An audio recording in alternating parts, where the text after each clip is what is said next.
Hello again everyone, and welcome back to the channel for what hopefully will be another entertaining video. If you've not been following Pro CS for a few years, then you'll be very surprised at most of the names who now occupy key spots in most of the best teams in the world. So today, I'll be using my key knife for spotting talent and talking you through some of who I believe to be the best upcoming players in the world of Counter-Strike. But first, let me tell you about today's sponsor, SkinsMonkey. SkinsMonkey is a trusted, fully automated platform that offers a quick and simple way to trade your skins. See how effortlessly you can swap out your old skins for fresh ones. In just minutes, you'll have a brand new look. Plus, when you use the code ASH, you'll get up to $5 in free credit as a welcome bonus on your first trade. The more you trade, the larger the bonus. Not in the mood to trade? No problem. You can just purchase skins directly. SkinsMonkey also hooks you up with a 35% deposit bonus when you use the code ASH. Plus, they have a free section where you can easily tackle tasks to claim free skins or enter daily, weekly, and monthly giveaways. Want to try? Check out SkinsMonkey by clicking the link in the description of this video. So here's the tier list that we'll be using today. First off, I want to define kind of what a rookie would be in this instance for me, or wonder kid, however we want to label them as for now. I've gone for players under 21 years of age, somewhere around the top 50 on HLTV to keep it kind of more relevant. And I'm trying to identify players that haven't played around tier 1 for too long or are too obvious. For example, Donk obviously will be right up at the top of the list. I think everyone kind of knows who Donk is, and some of the players kind of fall into that category. And also the tiers that we have then. So firstly, we have the future is now. Basically, I'm classing this as tier 1 ready player. Either they're on a top team right now or they're going to be there very soon. And this is a player that in 5 years' time, most likely they're going to be there and you're going to recognize them. Remember the names. These are players that maybe they're not fully established yet, maybe not fully developed, but they're very, very close. Flashes of Brilliance obviously kind of speaks for itself. Maybe not the most consistent yet, maybe they're kind of upcoming and they're going through the tiers. Let Them Cook, I'd say it's the more newer players. Probably just we haven't seen enough of them yet, especially on LAN. And lastly, I haven't watched enough of them. It's in my last video that gave the roster updates. Some teams I just don't have enough time to watch. I do like to watch lots of random Counter-Strike. I don't want to categorize some people in there, so we'll talk about a few players. But if I don't feel comfortable rating them, that's the category for them. Doesn't mean obviously I see him as a worse player. I think it's also worth mentioning that there will definitely be some players here who have slipped through the cracks I've just kind of not thought about in that instance. Maybe they just didn't check the list properly and saw the name. And also I haven't decided not to include players in my own team. I think that obviously I highly relate these players, otherwise they won't be on my team. And I think it's just a bit too much bias, so we'll just not include them for now. Alright, so enough yapping then. Let's get into it. We'll start with Flamus. Player obviously played for Gamerlegion. Playing for Virtus Pro recently. I think he's the kind of guy that he needs a bit of trust in him. The longer he's there, the more he'll kind of shine. I think for sure Flamus is around this area already. To be on a team like Virtus Pro and be on a team that's trying to win trophies already, it's such a young kid. I think he's 19 or 20 years old now. This guy has everything. He can play all the roles. Super great attitude. This guy for sure in a few years' time will still be there right at the top. I'm hoping to see a lot of development for him. Like I said, when he gets more comfortable, I think we'll see the best of him. Absolute slam dunk in one of the top tiers though. And we'll move on to our first, probably more unknown player, and that is makazze. I'm not quite sure how to say his name. He plays for Navi Junior right now. He's an aggressive entry player. I think he's 18 years old. He's been super consistent since he joined, super consistent in the last 12 months. Exciting player to watch, and also he's putting up very consistent numbers against Spirit Academy, who I'm sure we'll be talking about later due to kyousuke. I think this guy could be right up there in a few years. He just needs his opportunity, and right now he's not playing the lands. He's not playing in a high-pressure environment, but for sure, flashes of brilliance. He looks like a very exciting player. Remember this name for sure. Right, next we'll look into Insani. I think I could easily have made a case of putting him around here, and I haven't watched enough of him, but I remember playing against him recently, and especially doing the preparation against him, I was very impressed with a lot of the moves he was doing. He clearly is a very fearless player.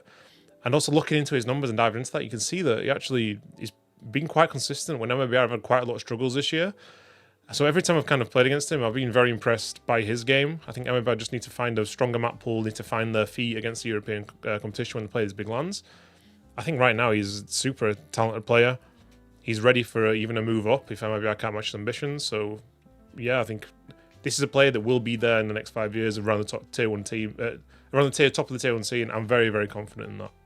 And then we have Lake, and if you remember watching the videos last time, the players around South America, North America, not something that I tend to watch. I tend to watch the games live when I kind of just have a little bit of spare time, a little bit of enjoyment. That does mean that some of these players in here, like just this Insani, like I just mentioned, but also Lake, I just haven't watched enough of them. I've heard a lot of good things about him, especially from fans. Heard there's a lot of talks of him maybe taking a step up in teams, but for now, I have to put him in here. I just don't know enough about him. And I think Icy might be in a similar vein. I think this is not really because of the team is playing for anything. It's just that I haven't really watched them for whatever reason. He's been super impressive, though, so far on LAN when I have seen rare glimpses of him. I think I could very easily make an argument to put him in this sort of area. And I think VP have picked up a really solid AWPer. And when I look to his numbers on LAN as well, very, very consistent. It's been really impressive for them. I think as it's going on as well, he's starting to find his feet a little bit more. But as I said, I haven't really seen him whenever they seem to play. I seem to just miss their games when he's on Cloud9 or play at the same times. So for now, I'll put him in this tier, but for sure he could be definitely way higher up here. And next up then we have Jambo, the AWPer from Passion UA. And I think Jambo first kind of caught my eye when Passion were having quite a deep run in a lot of online tournaments towards the end of last year before they made the Shanghai Major. And I think a lot of teams put these guys down as maybe cheating, suspicious or something, just online players. And Jambo went there and he was just incredible. It was highlight reel after highlight reel. Since they've changed out Fear, I think he's not been as impressive, but in terms of right now, thinking of the AWPer landscape and everything, I don't think there's a lot of top tier AWPers out there. And the style that Jambo is playing is very ZywOo sort of esque, where he's picking up a rifle, going in first, looking for lots of entries, especially on that T side. I think this guy is right up there as one of the most exciting talents in all of Counter-Strike. I would even be tempted to put him right here for now because, like I said, as an AWPer, I think that it's very rare that we have these sort of players out there. The next generation of AWPers will come eventually. Jambo is right at the top of that list. If he can keep his progression going, the sky's the limit for this guy. And next we have Jacob. This is a guy that I've probably seen more on YouTube than I have on the server anyway. I don't think I've ever played against him. Heard a lot of good things about him. I've heard he's got some of the best aim out there. Maybe looking for a little bit of consistency. They're going to be going to PGL Bucharest soon, so it'll be very interesting to see him online. I think there's a lot of Polish support for this guy. I haven't really seen this hype from Poland fans for quite a long time, actually. So when I have seen him, he looks sharp. I think he's very raw right now, despite I think he's a little bit older than maybe some of these other players. But he seems like he's a very new guy to the game. He's pretty solid. I think that he has a lot of talent and he's very exciting to watch. And for that reason, I'm going to have to put him, I think, in this tier right now. And maybe on the verge here, because there's another player, I just want to see a little bit more of him. And when he goes to lands everything, that's when I can kind of jump on that hype train. And then we have Molodoy. So recently been picked up from Amcal. I think this guy has really just started his career, like genuinely picked him off straight off the server, like a deathmatch, and just put him straight in the team. But I've seen this guy play a few times now, and like I said before, there's a lack of AWPers right now who are high impact and wanting to really go out there and win games for the team. And especially CS2, I think it's just difficult right now being an AWPer, being the wide swings and everything, being hard to be in the game. I think it's just hard to hit shots and to find consistent AWPers who are very young. I think this guy is right up there also with Jambo, and I think that his value from me right now is probably elevated ahead of someone like Flamus just because he's an AWPer. And I think there's more of these aggressive riflers, as we've put down so far, than there are of these AWPers that are impactful. And Molodoy and Jambo, I think, could be very interchangeable here, even though they do play completely different styles. Molodoy with the AWP is a pure AWPer. Jambo is more of a very good rifler who picks up the AWP and he just goes around dominating with it. Molodoy, it's a matter of time before this guy ends up on a top team. I think he's doing amazing right now. Another year down the line, this kid could be right up there already at tier 1. And I think that with Lake and my previous explanations, you can probably guess where I'm going to go with JBA. I haven't felt like I've really seen anything of him, which is strange because I have watched Wildcard play a few times. So I will put him down here now. I haven't watched him in NA or anything else. I've heard good things about him. Maybe he hasn't been as impactful when he's played the lands because I've seen some of his other teammates. For now, I have to put him in. I haven't watched enough of them. I've heard good things about him, like I said, so probably a solid player. Absolutely no reason why he could not go on to have a very successful career. And then we have the fan favourite Kyousuke, playing for Spirit Academy. 12 months, I think he's 1.27 rated, and it seems that no matter who he's playing against, he just kills people all of the time very consistently. No fear. I think he's very much in this production line that Spirit Academy have, where they're just able to mold their own players, and for his style in CS2, it just seems perfect right now. So unless the game changes drastically, I think he has a very, very bright career, and I'm kind of shocked that he's still in Spirit Academy. Probably Spirit don't want to let him go, or they want to see if they can integrate him into the main team. But it's just a matter of time with this guy. And when I see his aim again, even just on YouTube or anything, if you want to look him up, he looks like a tier 1 player. He looks like some of the best aim in the world. He understands the mechanics. He's young, he's fresh, he's very consistent in the tier 2 space right now. I would put him here. I'm not even sure that Spirit Academy are the best team, but when he plays, He's just such an X factor. He just gives me such big flashbacks of when we played Donk back in the end of CSGO. We're like, Jesus, who is this guy? He's unbelievable. I think kyousuke is right up there. We're going to be talking to this guy for many years. If a transfer does come, that will also be very exciting. But most likely, probably ends up in Spirit Academy. This is one to watch. Probably the most exciting prospect out there. And we have Magnojez, which I'm a little bit disappointed, I would say, because I think last year he had a really good footing. It looked like he was really ready to push on to the next level. He's one of the standout players, absolutely, coming out for tier 2, tier 3 CS, especially as a young player. I think he's gone into a new team now with a bit more experience, and he hasn't quite found his footing. And also on LAN, he hasn't really shown what he's capable of, and I think this guy's capable of a lot. I think for now, let them cook, see how he goes with Boomich on the team. See how he goes with just integrating himself in a new lineup with higher expectations. Give him a LAN or two, and this guy potentially doesn't go away. Maybe he just stagnated a little bit. Maybe it's just they haven't got the best out of him yet. I think this guy has so much talent still. He's going to be up there for sure in the future, but for now, let him cook. And then we have Mzinho, and if you've watched any Gamerlegion games, you'll understand how much this guy has been a problem for us. And it's not just him, it's all of the Mongols. And I cannot put enough praise on the Mongols and the development these players have shown, because I think of anyone in the last 12 months, the Mongols have shown the most improvement individual out of anyone. And right now, there's no sign of these guys going away. And Mzinho is a role player, as a 17-year-old kid to come in and be this consistent is absolutely incredible. And I can only see him getting better. He started winning more clutches with flashy styles. He looks so reliable, and his aim looks unbelievable. And yeah, nothing's stopping him right now. There's no reason why he can't outperform kyousuke. He could be easily a top 20 player in the future. He's got everything. The Mongols are so scary right now. It suits the game of Counter-Strike 2, just suits them so hard. Absolutely tier 1 player, going nowhere anytime soon. And then we have our first in-game leader, and that's MPL from B8. And B8 have been really consistent in the last 12 months. They must be getting a lot of things right. They seem to be winning lots of games. They're always competitive in these CCT tournaments. They're going to a lot of the LANs. I just feel like they haven't really shown even half the potential at LAN for whatever reason that is, because MPL did play on Navi at one point. I think because of that consistency, the longevity, lots of teams will be very happy to try MPL on their team. Absolutely guarantee it. I think for now, I will put him probably just behind Insani, and also with in-game leaders. We need a fresh crop of in-game leaders coming in all the time. We need to keep things fresh with the meta. This guy is up there. He's a tier 1 player for sure. I just want to see him do more on LAN. I think he's a little bit underwhelming so far. Remember, this guy is going to be there in the next 5 years. And then QZ, then the AWPer from Pain Gaming. Played against him a few times now. I've been pretty impressed. I've seen quite a lot of him in clutches in particular. I think he's more of an AWPer who likes to be alive in the late round and win the game for his team. I think he's a really solid AWPer, and like I said before, the market for AWPers now, I believe, just isn't super strong.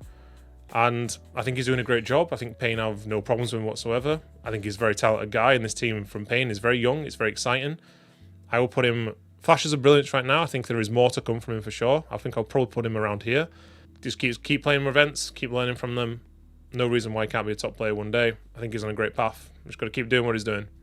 And Rizal, I think he's been, I'm not quite sure I'd say his name, but I think he's been around for quite a while now. I think he might be 21 or something. And whenever I see this guy, he looks super strong. I'm not kind of sure what his identity is. I checked him out, and he's playing like a bit rotation, a little bit anchor.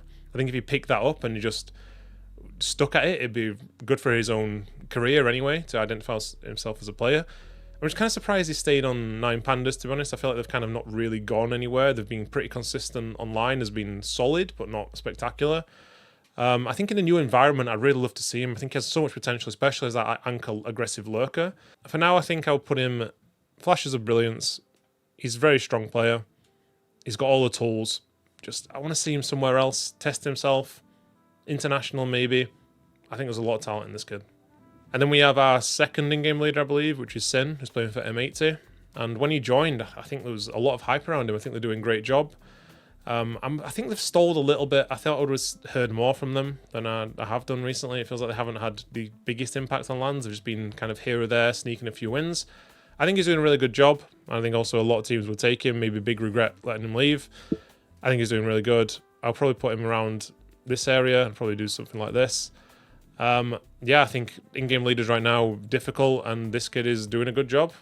Can't really complain anymore. And then Senzu, I mean, he's borderline top 20 player last year in HLTV. Easy, the future is now. The Mongols are just stacked. He's right up there. Brilliant player. Secondary AWP is just a nightmare to play against. It just feels like he never misses his shots. Just a complete X factor for a really stable Mongol team. Easy, the future is now. Going nowhere again. What a pickup he's been, by the way. I think he's super elevated their entire game. And that just means that Mongols can be competitors on the day. Maybe they're not quite at the stage where they can win the trophy, but playoffs regularly, absolutely. And because the team is so young, this team is so dangerous. And then we have Snow. So again, I haven't seen that much of them. I played against him a few times. I think he came into the team and he was looking really hot. I didn't like a great pickup. And since then, he's kind of just dropped off a little bit, I would say, which is expected. I think he's only 17 years old. I think he's kind of the X factor in the team. He plays more of the difficult roles. He's a loud guy. I think just more time, more confidence in himself, more belief in himself. I think he could be a really good player. For now, he's not really showing his best form. This is going to come at some point, I think. I think Payne have a really nice roster. I'll put him in this area. Could be anywhere near the front or to the back of here. Just want to find some consistency for him. Want to see some more sample size.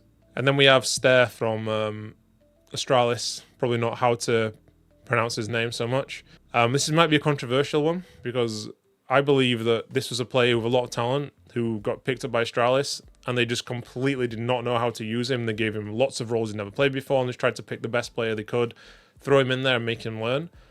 I think that he's actually been super solid recently, and even though Astralis have struggled a lot, he's actually been their rock. And I think in a way it reminds me a lot of Mezzi with the way that he just gets on with it and he just improves with it. I think he's really bought into what he has to do.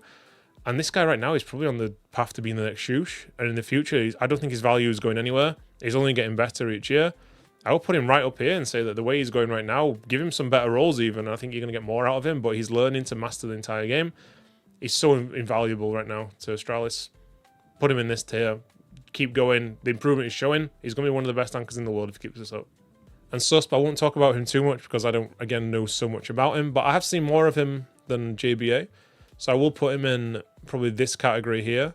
I'm not really sure what order I'll put them in, but when I've seen him, he's looked really solid. I was kind of surprised when Metasport let him go. But yeah, online, he looks like he's one of their best players, so you're just going to keep doing what he's doing. Very young guy. A long future ahead of him. Techno, just get into this tier again. The same for the Mongols. I'm not sure which order. I'll probably go with that order. Again, what more can you say? The guys are so strong. They'll watch this guy against Fatality winning key round after key round. They're just so ready. I can't give enough credit to Mara, their coach. Yeah, this team is going to win trophies in the future. I imagine if they keep going in the right direction, they keep the lineup together. And into the last few then. So Ultimate, I think I'll put him around the level of NQZ, maybe slightly above because he's playing at a higher level, more pressure. And I think he's probably getting a little bit too much criticism. He's a little bit older, but I think he kind of just came out of nowhere when he got picked up. Even I think a lot of Polish people were very surprised that he got this opportunity. I think he's showing flashes of brilliance. And also, like I said, the AWP market isn't the best right now. And he is a very aggressive, impactful AWPer. And as much as it's probably frustrating, more manageable to manage an aggressive AWPer and make them a little bit more balanced than it is to make a very defensive AWPer more aggressive. I think right now he's maybe not exactly what Liquid need, but he has the talent. And if he's getting enough help, absolutely he could be there at the top. This is a huge step up from him. People probably not thinking about the pressure he's under as well. Absolutely a player who has it in him to be a tier 1 player right into the future.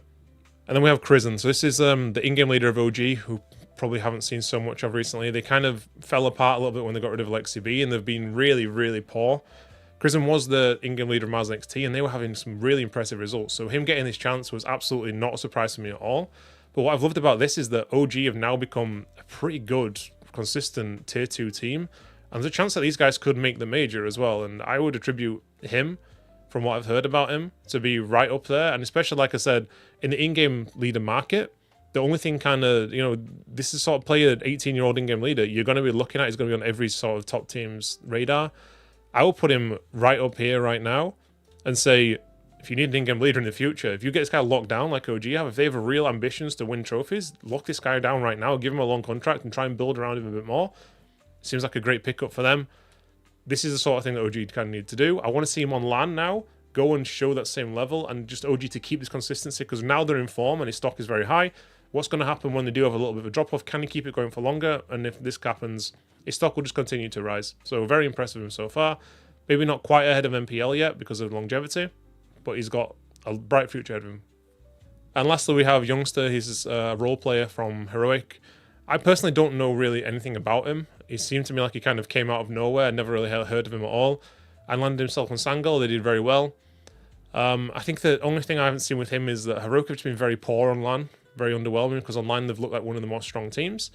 Because of that, the sample size kind of isn't there. I've heard good things about him. There's just some flashes for now, so I have to put him in this area and just give him more time. I'm not saying that he's a weak player or anything, but if you're not playing enough LANs, it's kind of hard to showcase yourself. But like I said, everyone on this list is an elite level talent. You're looking at 20, 30 of the best players in the future of World Counter-Strike, and we're looking at a player base of just hundreds of thousands of players, of young guys. This is the next generation. Everyone on here has potential to be a fully tier 1 player in the future. Keep an eye on them. I'm sure that there are going to be a lot of future moments from them. Lots of highlights. These guys are going to make your games interesting in the future. So that's my list, guys. If you disagree or have someone you think I've missed out, please let me know in the comments below. If you haven't followed recently, you might have noticed that my team Gamerlegion has gone very deep above Katowice and EPL. So that means that my time has been very limited. So I promise you, there won't be too many tier lists coming now. We do have some well thought out videos coming up. Just need a little bit more time. So if you are enjoying, please leave a like and subscribe. Thank you for watching.